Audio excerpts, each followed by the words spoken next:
Enggak. Tunggu. Oh iya udah. Selamat sore Bapak Ibu Saudara sekalian. Kebaktian pada hari ini akan kami mulai. Selamat datang berbakti di Gereja ICC Corona. Untuk itu saya undang bangkit berdiri. Mari siapkan hati pikiran kita untuk memuji Tuhan, mendengarkan firman pada hari ini yang akan dibawakan oleh Bapak Ben Sumantri. Pembacaan Alkitab pada hari ini terambil dari Roma 12 ayat 17 dan 18 yang demikian bunyinya. Janganlah membalas kejahatan dengan kejahatan. Lakukanlah apa yang baik bagi semua orang. Sedapat-dapatnya, kalau hal itu bergantung padamu, hiduplah dalam perdamaian dengan semua orang. I read in English. It's taken in Romans 12 verse 17 and 18. Repay no one evil for evil. Have regard for good things in the sight of all men. If it is possible, as much as depends on you, live peaceably with all men.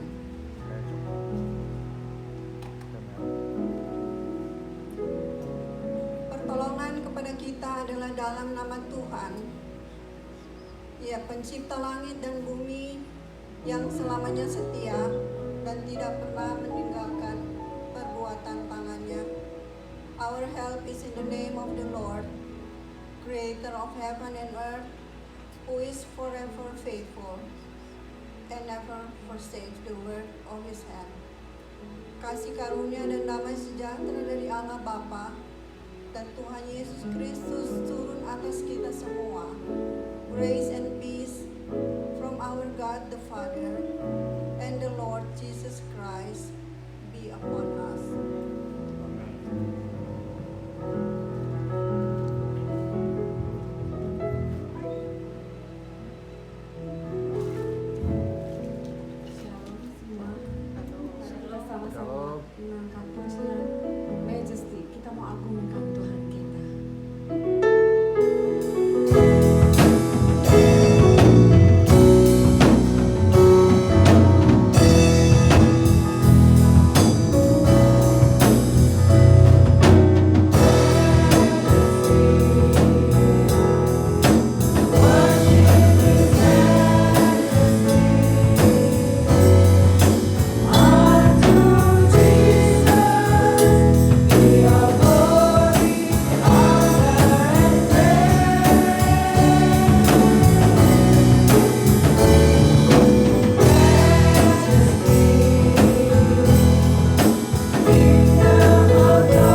satu-satunya Allah seperti Engkau. Dan kami juga mau menghidupkan Tuhan setiap janji-janji-Mu dalam hidup kami. Kami siap memuji-Mu, kami siap membesarkan nama-Mu. Terima kasih Tuhan, terima kasih Roh Kudus, dalam nama Tuhan Yesus. Amin. Kita mau lanjut pujian Tuhan. Saya janji.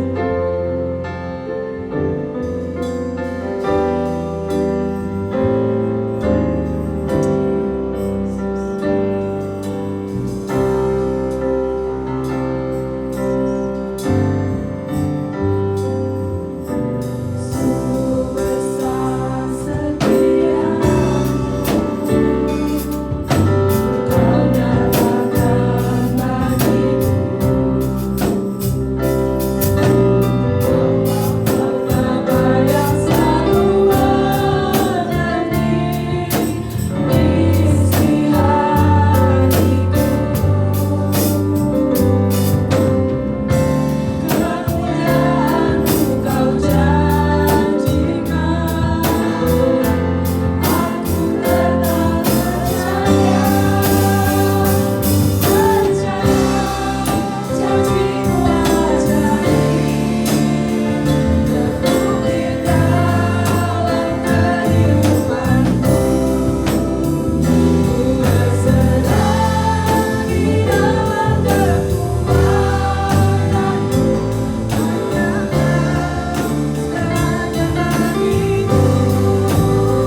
Engkau yang sudah membuat kami ada sampai saat ini Tuhan dalam keadaan baik. Itu semua karena anugerah dan kemurahan-Mu semata. Ungkapan syukur kami ini tidak cukup rasanya Tuhan untuk memuji kebesaran-Mu, untuk berterima kasih atas segala kebaikan-Mu, atas segala apapun yang boleh kami alami Tuhan. Baik atau buruk, kami masih bisa melihat kebaikan-Mu di dalam kehidupan kami Tuhan. Kami sungguh bersyukur Tuhan memiliki Allah yang seperti Engkau. Kami sangat bersyukur memiliki Allah yang dahsyat, Allah yang dapat kami pegang janjinya, Allah yang dapat kami andalkan. Tiada Allah lain seperti Engkau Tuhan.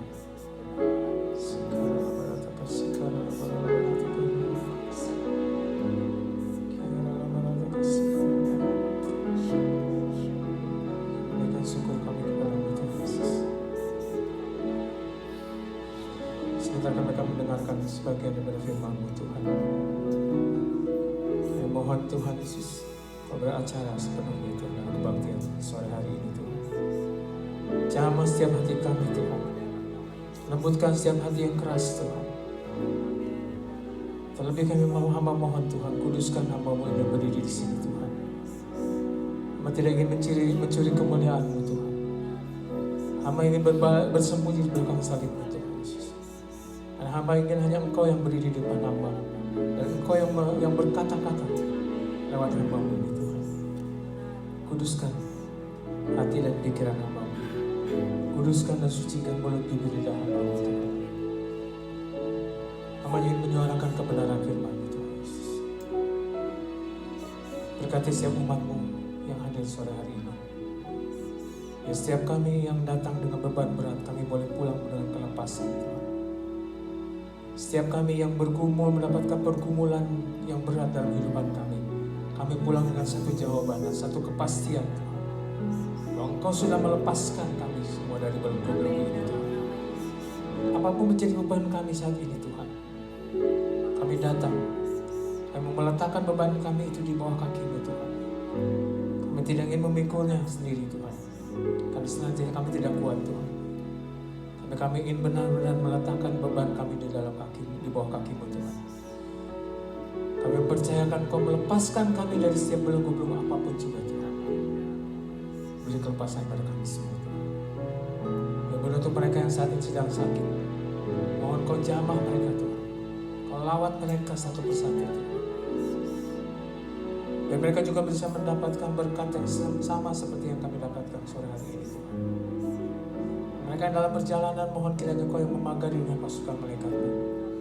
Dan tiba di tempat ini dengan selamat, tidak ada satu halangan yang menghalangi mereka Tuhan. Terima kasih Tuhan Yesus.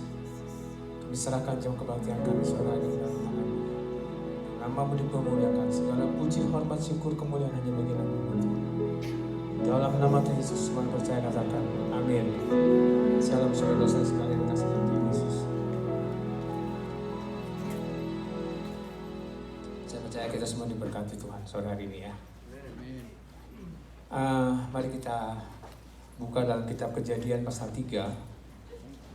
Kitab Kejadian pasal 3 ayat 1 sampai dengan 6.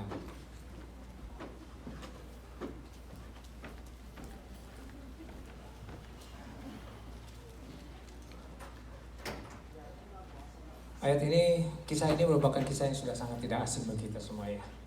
Saya percaya bahwa kita semua tahu ayat firman ini. Tetapi ada beberapa hal yang merupakan satu yang bisa kita pelajari lewat pembacaan firman Tuhan sore hari ini. Kita Kejadian pasal 3 ayat 1 sampai dengan firman Tuhan berkata demikian. Adapun ular ialah yang paling cerdik dari segala binatang di darat yang dijadikan oleh Tuhan Allah. Ular itu berkata kepada perempuan itu, tentulah Allah berfirman, semua pohon dalam taman ini jangan kamu makan buahnya bukan?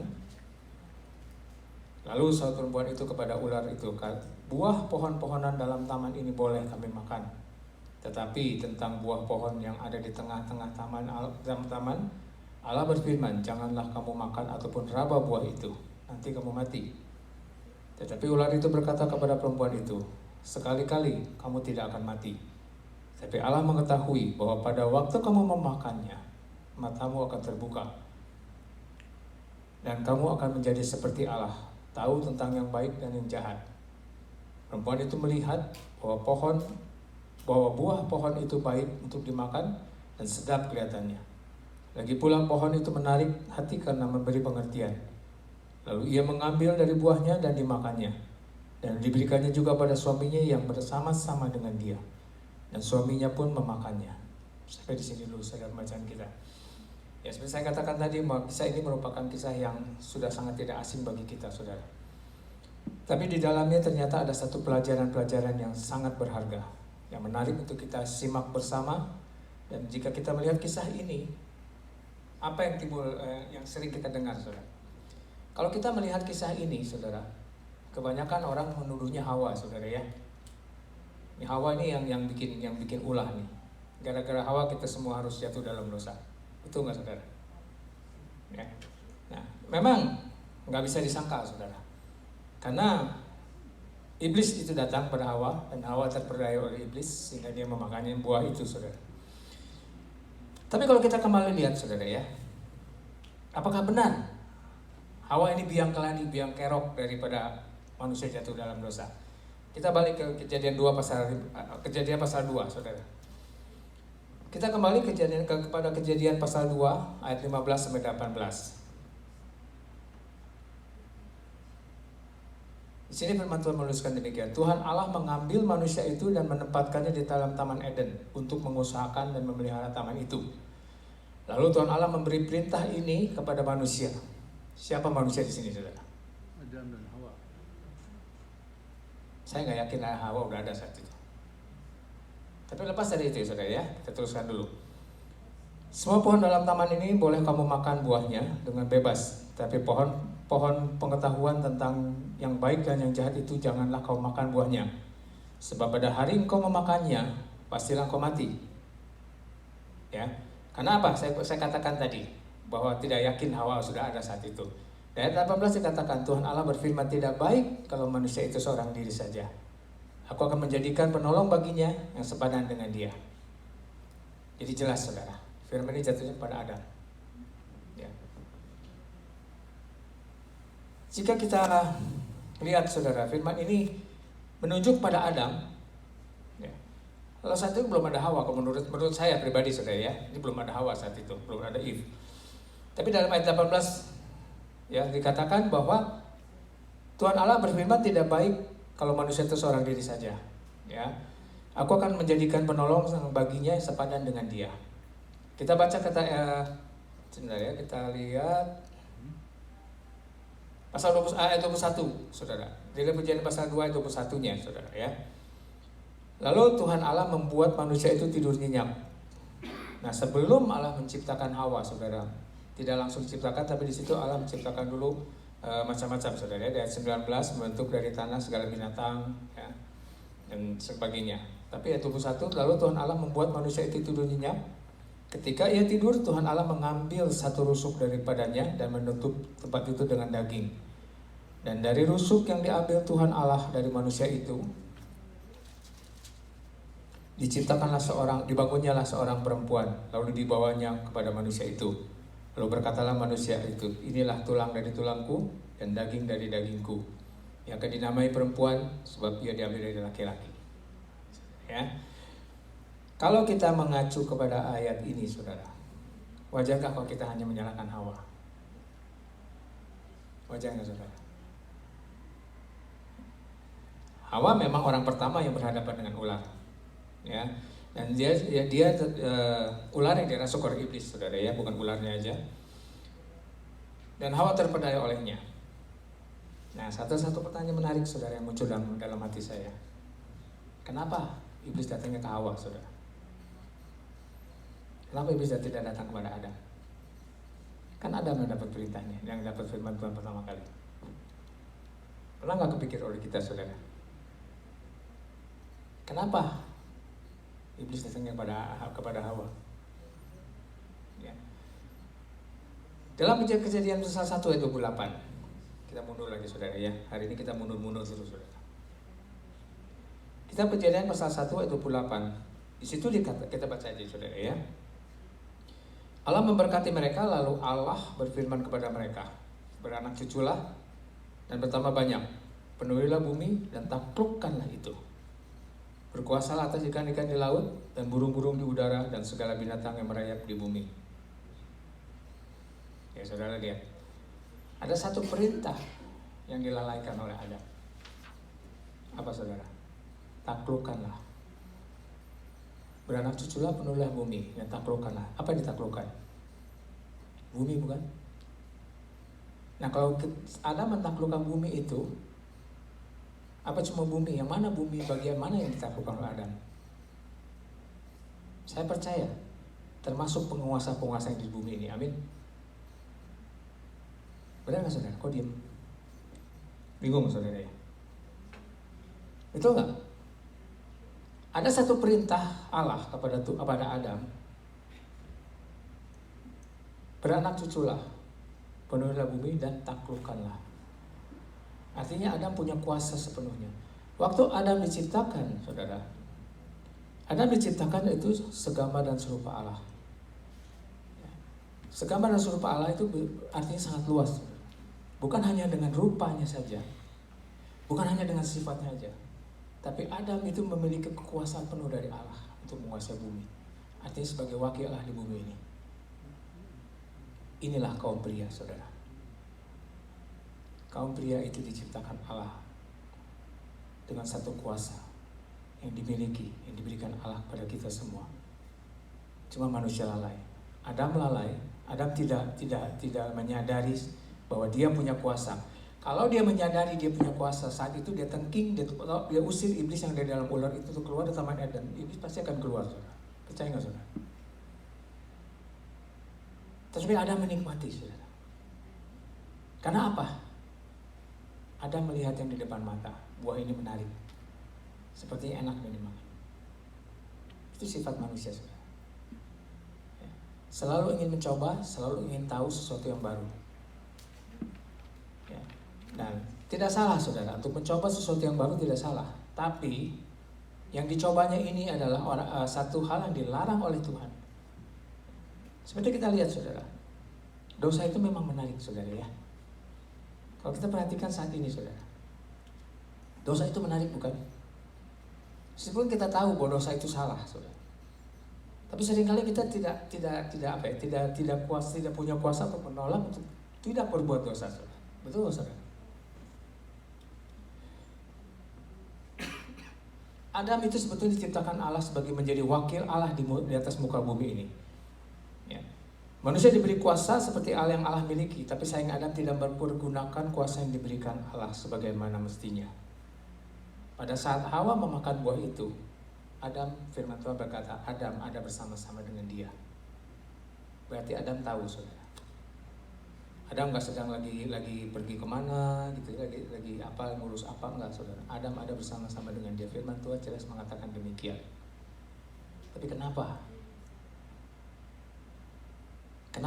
Adam malah berkompromi saudara dengan Hawa istrinya untuk memakan buah itu? Di sini kita melihat peran seorang pria saudara. Peran seorang pria ini sangat besar saudara ya. Sebagai ayah, kita ini bukan hanya bertanggung jawab mencari nafkah, memenuhi kebutuhan keluarga saudara. Tapi sebagai seorang ayah, sebagai pria ini saudara, kita harus bisa menjadi pelindung bagi keluarga kita. Firman Tuhan turun kepada Adam, saudara. Dan iblis tahu, makanya iblis tidak datang pada Adam. Iblis datang pada Hawa. Kalau dia datang pada Adam pasti akan nolak. Tapi karena dia datang pada Hawa, dan Hawa mungkin tidak serta-merta ngasih begitu aja saudara. Mungkin dengan ayolah ya makanlah, cobain anakku gitu misalnya ya. Bahasa anak-anak sekarang saudara ya. Lalu Adam memakannya. Saya percaya bahwa waktu Adam makan buah itu tidak dengan misalnya begitu Hawa ambil buah itu lalu kasih, ini makan. Saya percaya nggak akan seperti itu saudara. Ada bahasa bahasa buaya saudara ya. Makanya Adam terbuai dan dia memakannya. Tapi hasilnya fatal, saudara ya. Saudara, kenapa peran pria ini sangat penting? Kalau kita baca dari kitab Lukas pasal 1 ayat 17, saudara ya. Kita baca kitab Lukas pasal 1 ayat 17. Saudara. Ini ayat yang dipakai oleh Camp Pria Sejati, saudara.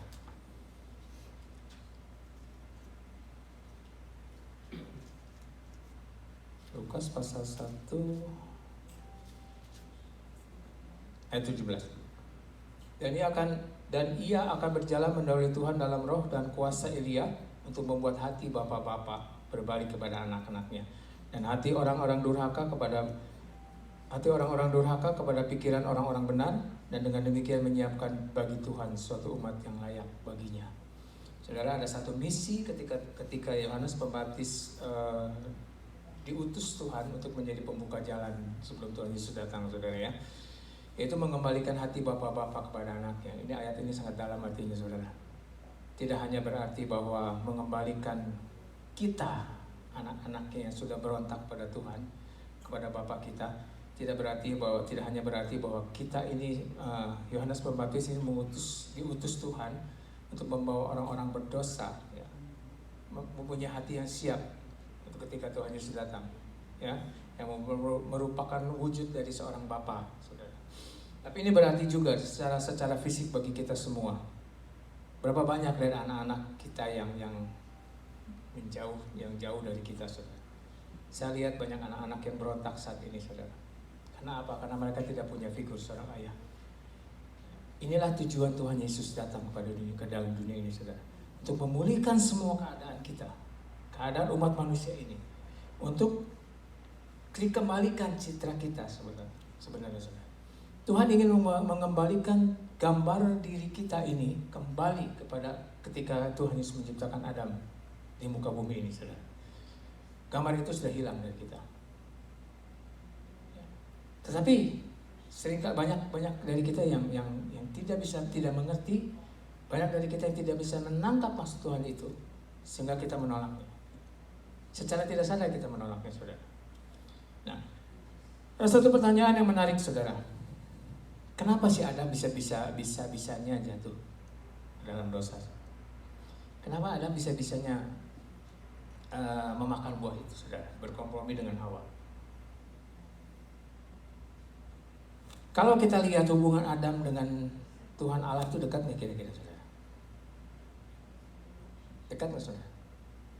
Saya sering mengajak sering mengajak kita semua untuk senantiasa punya hubungan yang dekat dengan Tuhan, bukan? Ketika saya pelajari kisah ini, saudara, saya percaya Adam punya hubungan yang dekat dengan Tuhan Allahnya. Ya, saya pikir semua saudara juga setuju, ya. Tapi ternyata hubungan yang dekat tidak menjamin bahwa Adam mengenal hati Allahnya. Sekali saya katakan, saudara, bahwa hubungan yang dekat, ya, tidak berarti bahwa Adam itu mengenal pribadi Allahnya dengan benar, hati Allahnya seperti apa. Satu contoh, saudara, suami istri dekat nggak hubungannya? Dekat, ya. Ketika saudara mengambil keputusan untuk menikah, saudara bisa dari mana saudara bisa yakin bahwa ini pasangan hidup saya? Dari mana, saudara? Karena kedekatan, betul nggak? Ya, kalau nggak dekat, masa tiba-tiba saya datang pada siapa, tiba-tiba, kamu nikah sama saya, kan nggak mungkin, saudara. Lewat pacaran, istilahnya itu lewat pertemuan, sehingga membina satu hubungan yang dekat, saudara. Tapi setelah menikah, ada nggak suami istri yang tidak pernah cekcok? Orang buta sama orang buta aja cekcok, saudara. Apalagi yang melek, saudara. Orang bisu aja bisa cekcok, saudara, dengan cara mereka tentunya. Apalagi kita yang melek, saudara. Kenapa, saudara? Karena kita nggak kenal hati kita masing-masing, hati pasangan kita. Saya tidak kenal persis hati istri saya, dia pun sama, makanya cekcok, saudara. Nah masalahnya, sampai terjadi perceraian kan seringkali kita baca kan, wah si Anu bercerai. Alasannya apa? Sudah tidak cocok lagi. Lah kok cocok gak cocoknya baru sekarang? Itu membuktikan saudara bahwa dekat, hubungannya dekat tidak menjamin bahwa kita kenal hati masing-masing. Demikian kita dengan Tuhan saudara. Kita boleh punya hubungan yang dekat, kita merasa dekat. Kalau orang di Indonesia ada istilah SKSD, sok kenal sok dekat saudara ya. Itu seringkali kita lakukan kepada Tuhan saudara. Ya. Coba saya tanya kepada pelayan sekarang ada di sini saudara. Kenapa kita mau melayani Tuhan? Kita mau main musik, mau jadi song leader di sini, mau jadi singer, mau jadi diaken majelis. Kenapa, saudara? Ada sesuatu bukan? Ada hubungan antara kita dengan Tuhan. Kita ingin membalas budi mungkin macam-macam motivasinya, saudara ya. Tapi pertanyaannya intinya adalah, apakah kita kenal benar hati Tuhan? Saya waktu baca ini kaget, saudara. Oh, saya pikir cukup dekat sama Tuhan kita tahu gitu kan? Bahwa kita benar-benar kenal Tuhan, cukup kenal dekat dengan Tuhan. Tapi kenyataannya waktu saya perhatikan saudara, diri saya sendiri saudara ya, saya perhatikan, iya Tuhan, ternyata saya ini nggak kenal hati Tuhan seperti apa. Tentu kalau firman ini masuk jatuh diizinkan Tuhan untuk saya sampaikan saudara ini, dan Tuhan bukan bicara pada saudara semua. Tapi pada saya juga saudara, firman Tuhan pedang bermata dua. Yang benar-benar Tuhan, benar-benar saya tidak mengenal hati Tuhan itu sebenarnya seperti apa. Kalau kita mengenal hati Tuhan seperti apa saudara, tidak satu orang pun dan hati kita mau berbuat dosa. Amin. Karena apa? Dosa itu kekejian bagi Tuhan. Firman Tuhan di dalam kitab Roma berkata bahwa ketika kita menjadi hamba dosa itu menjadikan kita itu sebagai musuhnya Allah. Kita tahu firman itu. Tapi berapa banyak kita saudara yang melakukan dosa? Alasannya apa? Kita kan manusia lemah. Betul? Kenapa? Bukan karena manusia lemah saja saudara. Bukan karena kita ini, ya istilahnya malah orang bisa ya wajar aja lah kita bukan diciptakan dari debu dan tanah. Gitu kan? Kita ini manusia yang lemah, yang rentan jatuh pada dosa. Nah, kita udah tahu kita ini manusia yang lemah yang rentan jatuh ke dalam dosa. Kok kita nggak jaga-jaga, saudara? Firman Tuhan berkata jelas, lawan musuh iblis itu berjalan seperti singa yang mengaum-ngaum, berjalan keliling seperti singa yang mengaum-ngaum mencari manusia yang dapat ditelannya. Bukan apa, saudara? Bukan binatang lain, manusia, sudah jelas. Firman Tuhan berkata demikian. Nah, di sini saya kaget, saudara. Kagetnya ketika Tuhan berkata bahwa kedekatan tidak menjamin kamu kenal hati Tuhan. Lalu bagaimana saudara cara kita mengenal hati Tuhan? Cara kita mengenal, kita mengukur bahwa kita kenal Tuhan, ya kita kenal hati Tuhan itu gampang saudara sebetulnya. Ketika kita diperhadapkan pada masalah, apa yang muncul dalam pikiran kita? Ketika kita dihadapkan pada satu problem, satu pergumulan, satu keadaan yang berat saudara ya, apa yang muncul dalam pikiran kita pertama kali?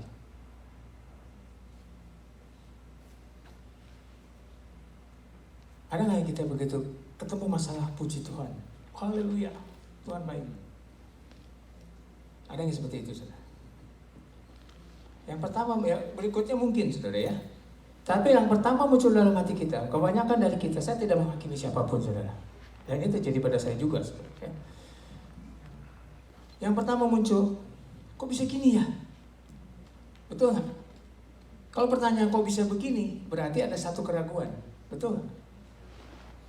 Ya, ada satu keraguan yang kok bisa terjadi begini?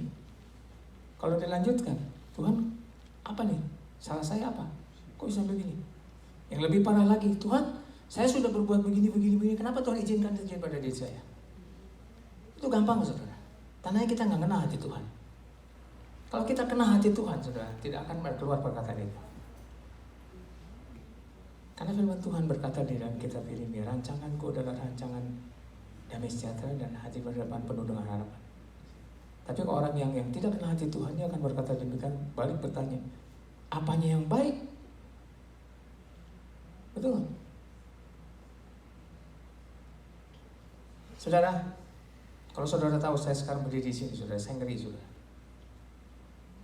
Kenapa saya ngeri? Ngeri menyampaikan firman Tuhan ini bukan karena saya takut kepada iblis atau gimana, bukan pada iblis. Saya takut pada keadaan yang saya hadapi. Tapi takutnya ini ada satu kuasa yang mencuri, saudara. Makanya ketika Pastor David bilang tadi, kalau bersaksi minta tutup bungkus dengan kuasa darah Tuhan Yesus. Saya ini sedang dalam masalah loh, saudara. Perusahaan di mana, klinik di mana saya bekerja sekarang ini, orang bilang, wah klinik di Loma Linda aman loh. Dari awal saya udah bilang, nggak ada yang aman di dunia ini. Tiba-tiba pimpinan saya manggil saya secara pribadi. Dengan sangat berat hati saya harus katakan, klinik ini akan tutup. Enggak, saudara. Waktu disampaikan itu kepada orang-orang yang saya lihat semua pada nangis, saudara. Pada nangis, pada kecewa, pada menggerutu macam-macam, saudara. Kaget memang, saudara ya. Nah, di sini saya percaya, saudara.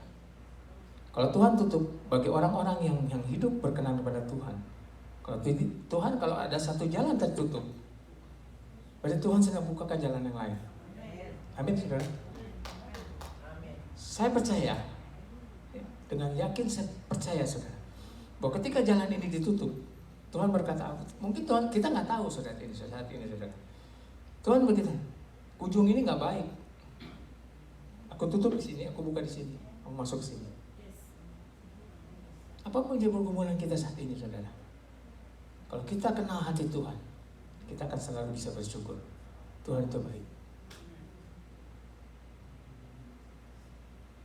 Saat ini, saudara,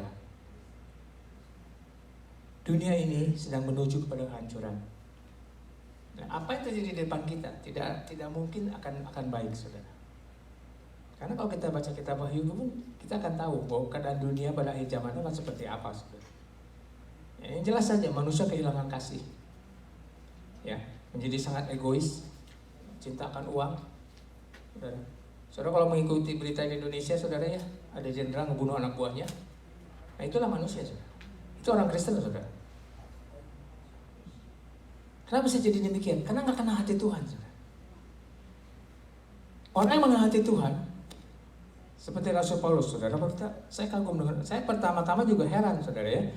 Kalau kita baca kitab Filipi pasal 3 ayat 10, firman Tuhan, Rasul Paulus bilang begini, yang kukehendaki ialah mengenal Dia dan kuasa kebangkitannya dan bersekutuan dalam penderitaannya, saudara. Saya mikir juga, kenapa Rasul Paulus masih kok sekelas Rasul Paulus yang sudah istilahnya benar-benar hidup mati itu buat Tuhan gitu, saudara ya. Dia masih bisa bilang yang kukehendaki ialah mengenal Dia. Artinya ada satu hal, ada satu perkara yang tidak terjangkau oleh pikiran kita, saudara. Ya. Nah, kalau orang yang mengenal hati Tuhan, dia akan siap menderita, seperti Rasul Paulus berkata. Ya. Dia siap dihina, dia siap diperlakukan tidak adil, siap dikucilkan, dan lain sebagainya, saudara. Contoh yang apa ya? Contohnya apa, saudara? Kita lihat Tuhan Yesus, saudara. Panutan kita, idol kita adalah Tuhan Yesus, betul? Ketika dia datang ke dalam dunia, apakah hidup dia senang, saudara? Dia anak raja, namanya anak raja, saudara ya. Raja segala raja. Lahirnya pun di kandang domba, saudara. Saudara tahu apa kandang domba? Kandang domba itu tidak ada yang pakai keramik, saudara. Kandang domba itu tidak ada spring bed, tidak ada memory foam. Kandang domba itu baunya luar biasa, saudara. Kalau saudara jangan jauh-jauh, saudara. Coba kalau saudara gini ya, kalau di summer misalnya ke daerah Israel, saudara. Apa yang saudara rasakan di sana, saudara? Nah, dari jauh aja kecium, saudara, bawa sapi, saudara. Apalagi yang tinggal di dalam situ, saudara. Kandang domba itu tidak steril. Kandang domba itu benar-benar penuh bakteri, saudara, penuh virus, bakteri, sakit penyakit apapun juga ada di situ, saudara, karena kotor. Saudara. Sebersih-bersihnya kita merawat kandang, namanya kandang, saudara. Betul nggak? Misi Tuhan Yesus ini menyelamatkan, memberitakan kabar baik. Apa yang dia terima? Kayu salib, saudara. Kayu salib adalah lambang penghinaan, lambang yang penjahat-penjahat yang sangat-sangat terkutuk, saudara. Dan matinya itu bukan mati enak, saudara. Ada salah satu dokter yang menggambarkan Tuhan Yesus itu tidak dipaku di sini, tidak di telapak tangan, tapi di sini, saudara. Ini ada satu saraf yang sangat menyakitkan. Bayangkan, ketika disalibkan begitu, saudara, tubuhnya kan berat, saudara ya. Dia akan turun. Ketika turun itu sakitnya luar biasa, saudara. Makanya diberikan anggur asam. Anggur asam itu sebagai penetralisir yang mengurangi rasa sakitnya, saudara. Tapi dia jalani semua itu. Apa yang dia katakan? Apakah dia mengutuk? Bangsat lo kamu semua ya, nggak tahu diri. Gua udah datang baik-baik. Begitu kan? Enggak, saudara. Apa yang Yesus katakan? Bapa, ampunilah, karena mereka tidak tahu apa yang mereka berbuat. Itu, saudara. Kalau kita kenal hati Tuhan, kita akan bisa berkata sedemikian seperti Tuhan Yesus. Hanya orang yang mengenal hati Tuhan yang bisa mengerti dan menangkap maksud Tuhan lewat peristiwa yang terjadi dalam kehidupan kita. Lewat kekecewaan, ya, lewat penderitaan, sakit penyakit mungkin, saudara. Apakah kita bisa melihat bahwa Tuhan baik, Tuhan punya rencana yang baik kehidupan kita. Cuman masalahnya adalah ketika kita menghadapi masalah, problem, baik kita tanya sama Tuhan, saudara. Tuhan, apa sebenarnya rencana Tuhan buat saya? Akan terjadi apa di depan saya? Kita nggak tahu, saudara, akan terjadi apa. Dunia belum akhir, nafas hidup kita masih ada, berarti kita masih hidup, masih ada sesuatu yang harus kita jalani. Terus kalau gitu bagaimana kita bisa memahami maksud Tuhan yang baik dalam kehidupan kita?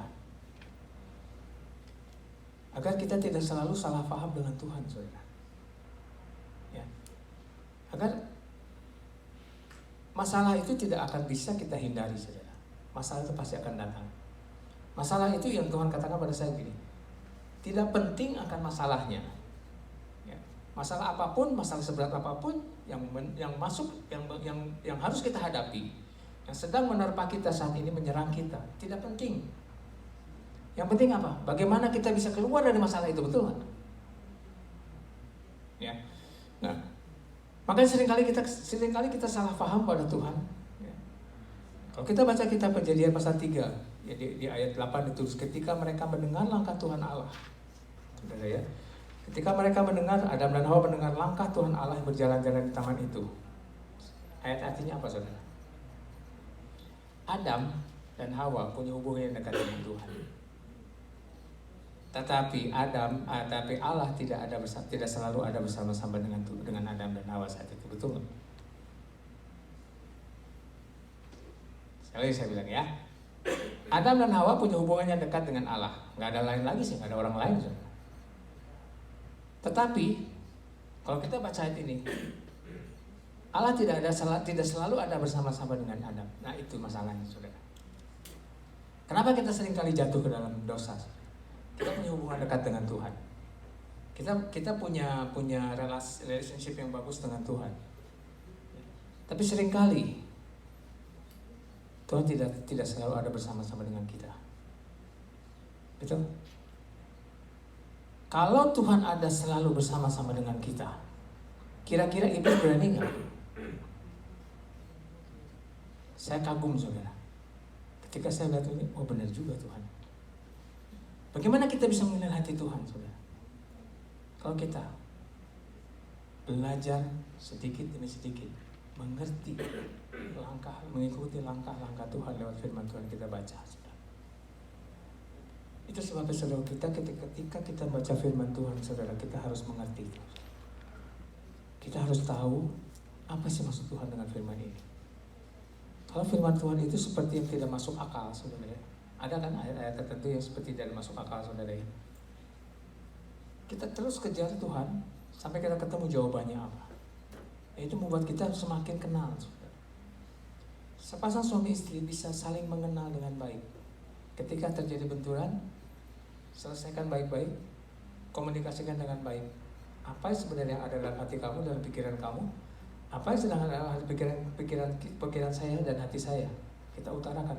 Maka akan mengerti, akan timbul satu interaksi yang baik, betul nggak saudara? Tapi kalau kita misalnya cuma lihat luarnya saja, kamu memang nyebelin yang lama-lama ya, misalnya gitu. Sana juga bilang, ya kamu yang nyebelin duluan, gitu kan? Tapi kita tidak pernah berusaha untuk mencari sebenarnya apa sih yang ada dalam pikiran kamu tentang saya. Sebagai istri saya mungkin bertanya, apa sih yang ada pikiran kamu tentang saya? Kita belajar mengutarakan, di situ dia akan kenal hati saya akan kenal hati dia. Demikian hubungan kita dengan Tuhan, saudara. Tuhan kita bukan Allah yang jauh. Tuhan kita bukan Allah yang terlalu angker untuk didekati, saudara. Kita bersyukur sebagai orang Kristen bisa memanggil Allah kita Bapa. Tapi pada kenyataannya kita tidak memperlakukan dia sebagai Bapa. Betul.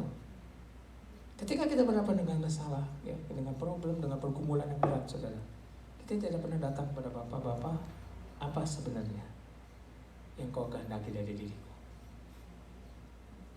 Kita nggak tahu hati Tuhan, makanya kita salah paham.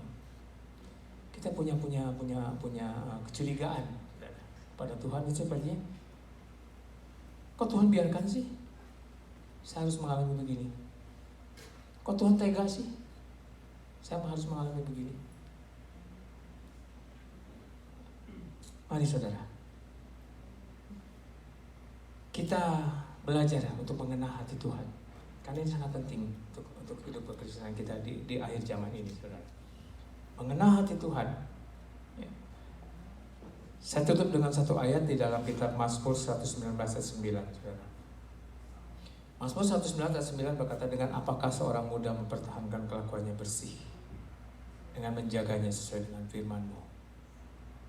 Ya. Bagaimana kita bisa menjaga perilaku kita untuk selalu berkenan kepada Tuhan? Bagaimana kita bisa menjaga perkataan kita, sikap hidup kita untuk selalu bisa menyenangkan hati Tuhan, untuk setiap kita bisa mengenal hati Tuhan. Kalau kita kenal firman Tuhan, karena firman Tuhan ini adalah Allah sendiri. Yang satu, saudara ya, karena firman ini adalah Allah. Ketika mengerti firman Tuhan, kita mengerti kehendak Tuhan, kita mengenal hati Tuhan, saudara. Amin. Mari kita tundukkan kepala, saudara ya. Kita renungkan sebentar, saudara, firman ini, saudara. Kita belajar mendengar apa yang Tuhan katakan pada kita masing-masing sore hari ini, saudara.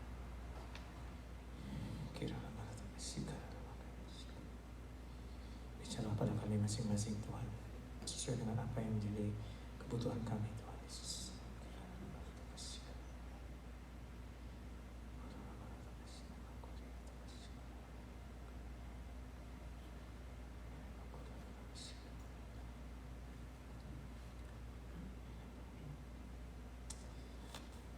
Tuhan, terima kasih untuk firman-Mu, Tuhan, sore hari ini, Tuhan. Kami percaya, Tuhan, Kau sedang berbicara, Kau sedang beracara pada kami masing-masing. Buka hati kami, buka telinga kami, Tuhan, untuk kami bisa mendengar, Tuhan. Kau berbicara pada kami. Matikan setiap pikiran-pikiran yang bukan daripada-Mu, supaya benar-benar konsentrasi kami penuh, Tuhan, untuk mendengar suara-Mu, Tuhan. Kami semua ingin belajar untuk mengenal suara-Mu kepada kami masing-masing, Tuhan. Kami semua ingin belajar mengenal hati-Mu, Tuhan. Rasanya kami sudah cukup, Tuhan, untuk mendukakan hati-Mu, Tuhan. Rasanya kami sudah cukup, Tuhan, untuk membuat Kau menangis karena kami bebal, Tuhan. Biarlah hari ini, Tuhan, menjadi titik akhir dari keadaan kami untuk mendukakan hati-Mu, untuk tidak lagi kenal suara-Mu, Tuhan, tidak mengenal hati-Mu. Tapi biarlah sore hari ini, Tuhan, benar-benar ini merupakan titik awal kami bangkit, Tuhan. Titik awal di mana kami belajar mengenal Engkau, Tuhan, mengenal apa yang menjadi isi hati-Mu, Tuhan. Buat kami mengerti, Tuhan, setiap kami membaca firman-Mu, Tuhan.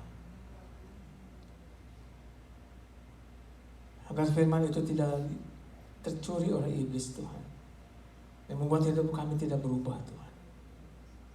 Kami tidak ingin terjadi terus salah paham kami terhadap Engkau Tuhan, karena kami tahu apa yang Engkau buat bagi kami itu baik Tuhan. Selama-lamanya baik, karena Engkau tidak pernah merancakan yang buruk pada kami semua Tuhan. Bimbing kami Tuhan, pegang tangan kami, tuntun langkah kami Tuhan. Ampuni kami Tuhan Yesus, kalau seringkali kami tidak berjalan sesuai dengan kehendak-Mu, karena kami tidak tahu Tuhan, kami tidak mengerti Tuhan apa sesungguhnya menjadi kehendak-Mu Tuhan.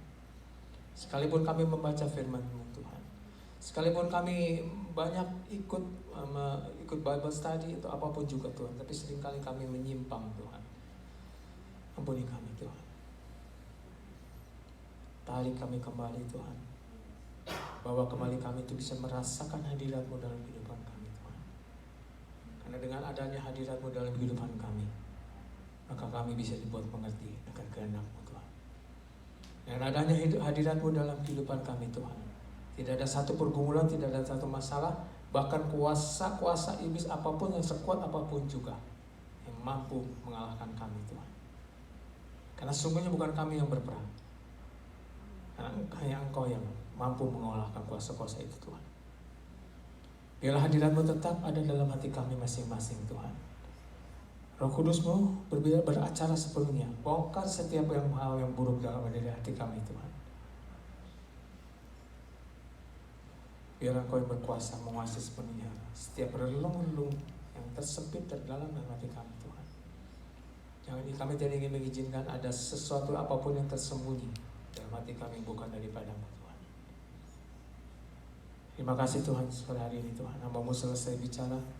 Biar Engkau yang terus menggaungkan firman ini Tuhan kepada setiap jemaat-Mu yang hadir sore hari ini, supaya setiap jemaat-Mu yang hadir sore hari ini boleh mengalami kemenangan demi kemenangan dalam kehidupan kami semua. Karena kami percaya Tuhan, kami punya Allah yang besar, kami punya Allah yang tidak ada tandingannya, kami punya Allah yang luar biasa. Kami percaya itu Tuhan. Kami injak dalam nama Yesus setiap masalah pergumulan kami, meletakkan di bawah kaki-Mu Tuhan. Dalam nama Tuhan Yesus kami sudah berdoa mengucap syukur. Haleluya. Amin. Tuhan berkati.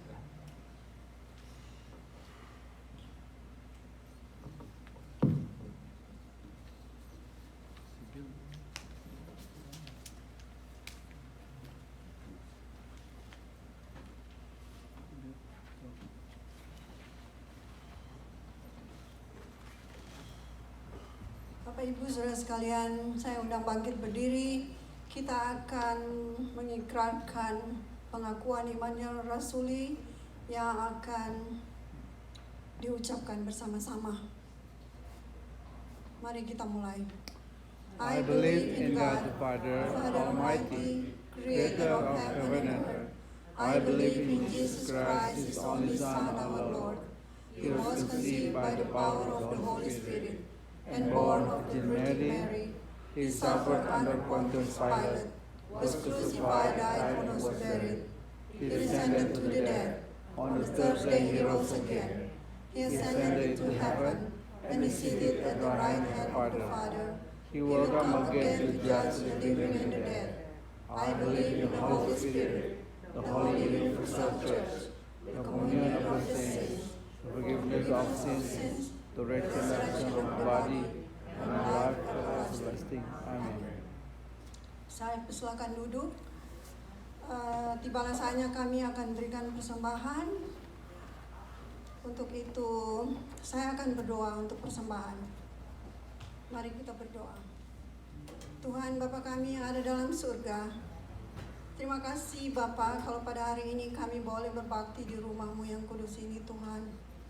Terima kasih atas kesempatan kami boleh menyembah Engkau, kami boleh mendengarkan firman-Mu.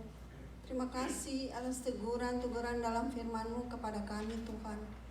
Terima kasih juga kalau pada hari ini Tuhan kami boleh diingatkan untuk kami boleh tetap taat setia kepada Tuhan.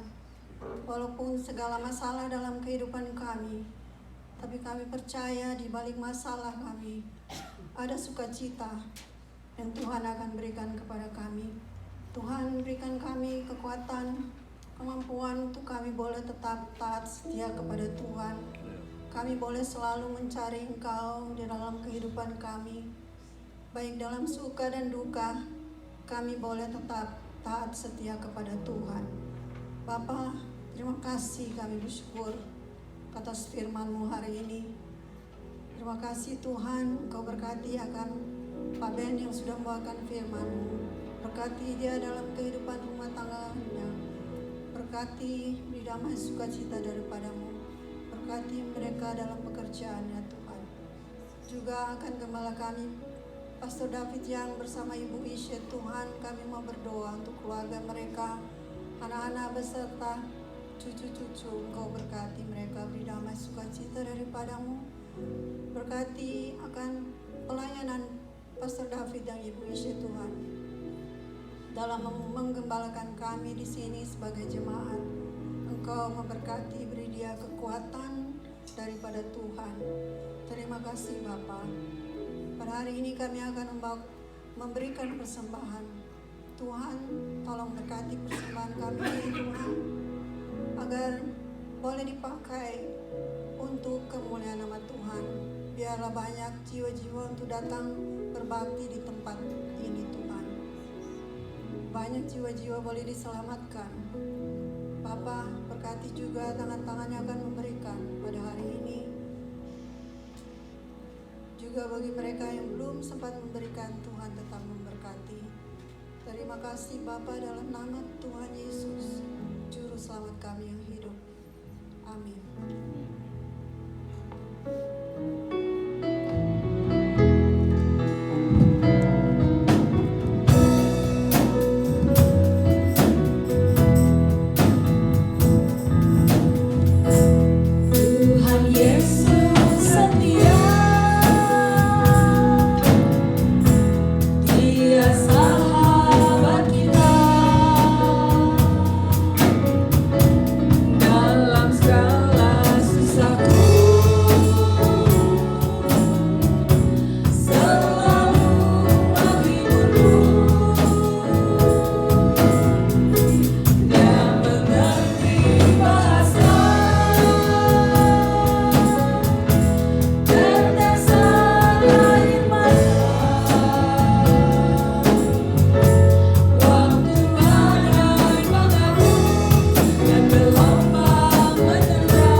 Biar pujian ini menjadi rema untuk kita di minggu depan ini.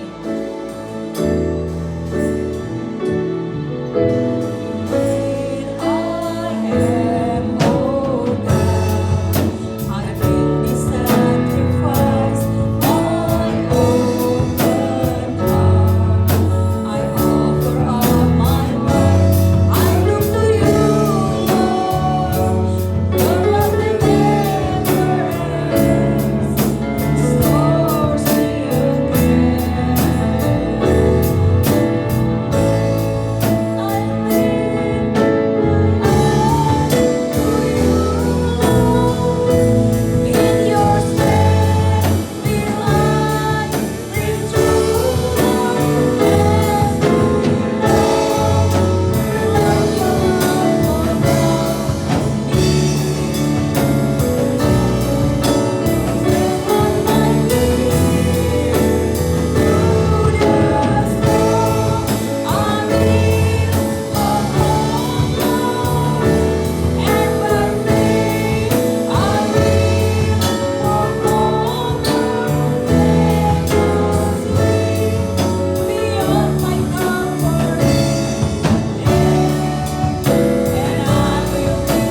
one day we'll see that God's plan will be completed, especially for people, His people who stick to Him no matter what. Khususnya bagi kita yang melekat kepada Tuhan, satu hari kita akan melihat bahwa rencana Tuhan yang baik terjadi dalam hidup kita, menghantar kita ke dalam hadirat-Nya. Saya bacakan dari Amsal 18 ayat 10 berkata, nama Tuhan adalah menara yang kuat, kesanalah orang benar berlari dan ia menjadi selamat. Nama Tuhan kita yang hidup itu adalah benteng pertahanan yang kuat. Kesana orang beriman, orang yang benar, yang dibenarkan, berlari masuk dan ia menjadi selamat. Hidup ini tidak menentu. Kesehatan kita tidak menentu. Penghasilan kita tidak menentu. Bisnis kita juga tidak menentu. Kita banyak tidak tahu. Rugilah orang yang bergantung kepada dirinya sendiri. Ayat 11 berkata, kota yang kuat bagi orang kaya ialah hartanya, dan seperti tembok yang tinggi menurut anggapannya. Orang menyangka kalau banyak uang itu adalah perlindungannya.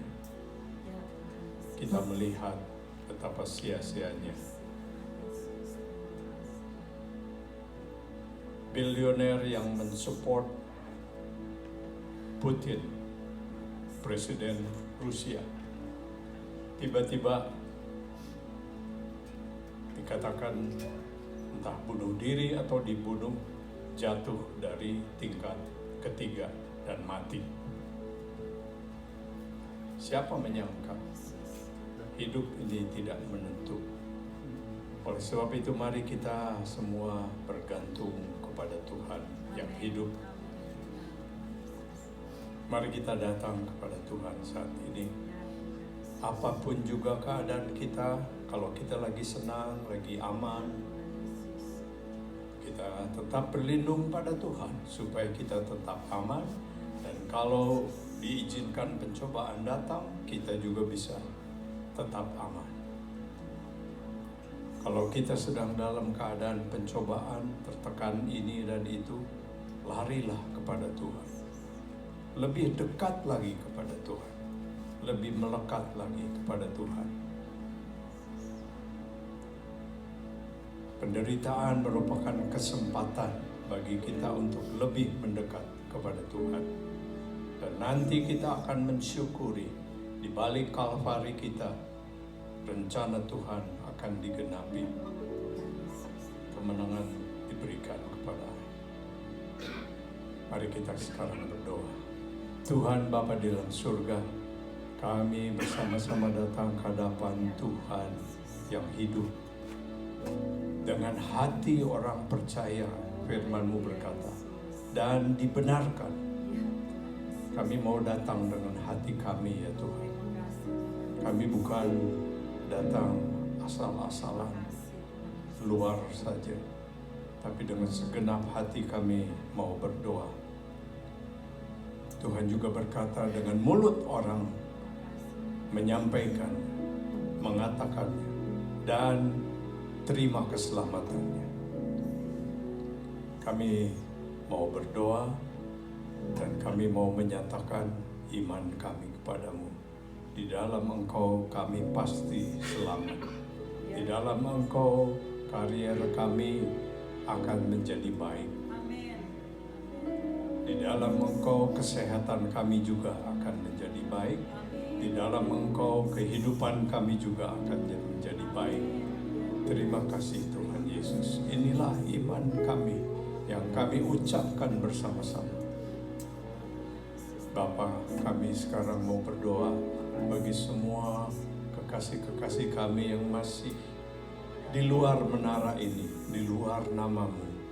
mereka yang masih berkeliaran di luar, mencari jalan sendiri-sendiri, menyangka ini jalan yang benar, ini jalan yang benar. Tuhan, tolong buka mata mereka, bawa mereka kembali ke dalam menara-Mu ini ya Tuhan. Nama-Mu yang teguh, nama Yesus. Bapa, kami juga berdoa bagi saudara-saudara kami, bagi sesama kami bahkan, yang belum kenal Engkau atau lagi salah mengerti tentang Engkau. Kirimkanlah malaikat-Mu, apakah itu manusia ataukah itu roh. Kirimkanlah supaya mereka boleh dibetulkan dan mereka boleh dikembalikan kepadamu. Bapa, kami berdoa bagi seluruh pendeta-pendeta, hamba-hamba-Mu, majelis-majelis, mereka yang sudah dari pertama ingin melayani Engkau. Kami mohon Tuhan terus membimbing mereka semua, bimbing kami semua untuk kenal Tuhan yang benar, Tuhan yang hidup, dan terus melekat kepada Tuhan yang hidup. Apapun bantingan-bantingan dalam kehidupan mereka, dalam hidup kami mau melekat kepada Tuhan sampai kemenangan diberikan. Karena pasti kebangkitan itu menjadi milik semua orang percaya. Tuhan, terima kasih. Kami mau berdoa sekarang bagi kepala-kepala negara. Berikan kepada mereka kesadaran bahwa siapakah mereka ini. Di hadapan manusia mereka tinggi, tetapi di hadapan-Mu, biarlah mereka juga memilih jalan yang benar, memilih jalan yang baik, memilih jalan-jalan-Mu ya Tuhan. Agar mereka pun tidak sia-sia hidup di dalam dunia ini ya Tuhan. Bahkan sebaliknya, dengan jabatan yang mereka terima, mereka boleh berbuat baik banyak sekali. Tuhan, tolong mereka semua. Kami juga mau mendoakan mereka-mereka yang sedang membelakangi-Mu, mereka yang tidak mempunyai lagi cinta kasih kepada bahkan bangsa sendiri, yang menjadi diktator-diktator yang kejam. Kami berdoa supaya mereka juga disadarkan sebelum terlambat ya Tuhan. Kami ingin melihat ada diktator yang bertobat ya Tuhan, karena Roh-Mu yang kudus yang bekerja. Kami ingin lihat mereka ada yang berubah ya Tuhan. Tuhan, inilah kami semua. Kami mau lari kepadamu dan selalu melekat kepadamu. Di ruangan ini juga Tuhan, hamba berdoa supaya tidak ada seorang pun yang tidak mendapat keselamatan daripadamu. Biar semua saudara-saudara kami akan melihat Tuhan yang benar dan boleh menerima Tuhan dan bimbingannya dan berjalan di dalam terang-Mu. Terima kasih Tuhan Yesus. Dalam nama Tuhan Yesus sebagai hamba-Nya, aku menyatakan hidup-Mu terang, oleh karena Tuhan Yesus adalah terang dunia.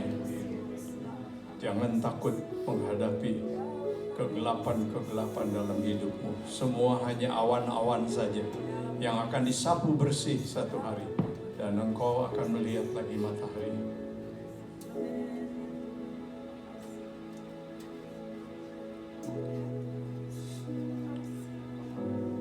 Engkau akan melihat matahari kebenaran kembali bercahaya atas hidupmu. Mari kita berdoa, doa Bapa kami bersama-sama dengan segenap hati dalam bahasa Inggris.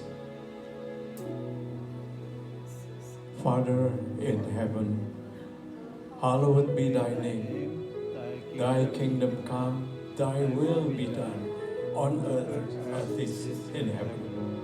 Give us this day our daily bread, and forgive us our trespasses, as we forgive those who trespass against us. And lead us not into temptation, but deliver us from evil. For thine is the kingdom, the power, and glory forever and ever. Amin. Terimalah akan berkat Tuhan. The grace and salvation from our Lord Jesus Christ. Anugerah dan keselamatan daripada Tuhan kita Yesus Kristus. The love, the loving kindness from God the Father. Kasih dan kasih setianya dari Allah Bapa kita. And the power and the wisdom from the Holy Spirit. Dan kuasa dan hikmat Roh Kudus menyertai saudara sekalian. Be with you all until we meet again, even until we meet with our Lord and live forever and ever. Bersama dengan saudara sekalian, sampai kita berjumpa dengan Tuhan Yesus, bahkan hidup kekal selama-lamanya. Haleluya. Amin.